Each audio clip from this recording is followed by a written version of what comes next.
दुनिया ईरान युद्ध के बीच अमेरिका और इजराइल साथ भी है और अलग भी। नमस्कार, मेरा नाम है चेष्टा नागर और आप देख रहे हैं द हिंदी टॉप। आज की कहानी एक ऐसे गठबंधन की है जिसे दुनिया सबसे मजबूत मानती थी, लेकिन अब उसी में दरारें इतनी साफ दिखने लगी है कि सवाल उठ रहा है कि अमेरिका और इजराइल अब एक ही पेज पर नहीं है या फिर ये सिर्फ दिखावे की दोस्ती रह गई है। ईरान के साउथ पारस गैस फील्ड पर इजराइल के हमले ने इस पूरे खेल की पोल खोल दी है। ये कोई छोटा टारगेट नहीं था, ये दुनिया के सबसे बड़े गैस रिजर्व में से एक है।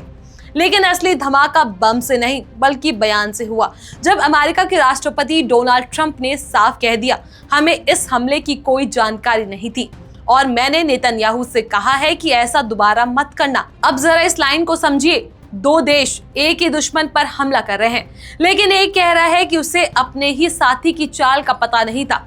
ये कोऑर्डिनेशन है या कंट्रोल कंफ्यूजन?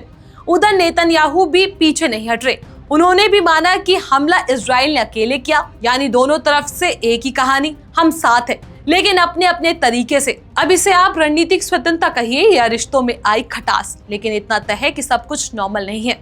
असल में टकराव सिर्फ बयान में नहीं, सोच में भी है। अमेरिका का फोकस है ईरान की मिलिट्री, नेवी और मिसाइल सिस्टम को कमजोर करना। वहीं इजराइल सीधे high value targets, top leaders और यहाँ तक कि इंफ्रास्ट्रक्चर पर हमले कर रहा है। यानी एक कैलकुलेटेड वॉर लड़ रहा है और दूसरी तरफ एग्रेसिव मैसेज दे रहा है। यही फर्क है, अब दरार बनती दिख रही है। लेकिन कहानी यही खत्म नहीं होती, असली झटका तो इसके बाद लगा। ईरान ने जवाब में कतर के रस लाफान इंडस्ट्रियल सिटी, दुनिया के सबसे बड़े LNG प्लॉट पर हमला कर दिया। आग लगी, प्लॉट की क्षमता गिरी, 70% पर आ गई और अंदाजा है कि इसे पूरी तरह ठीक होने में 3 से 5 साल लग सकते हैं। लेकिन दुनिया को असली झटका गैस से नहीं, हीलियम से लगा। जी हाँ, वही हीलियम जिसे हम गुब्बारे में भरते हैं, लेकिन असल में वही गैस दुनिया की सबसे एडवांस टेक्नोलॉजी की रीढ़ है। कतर अकेले दुनिया का करीब 33% हीलियम सप्लाई करता है और एक हमले से ये सप्लाई लगभग गायब हो गई। अब इसका असर देखिए, सैमसंग, TSMC, SK हाइनिस जैसी चिप कंपनियां अलर्ट पर है। MRI मशीनें प्रभावित हो रही है। अमेरिका से लेकर भारत तक 12 देश सीधे संकट में है।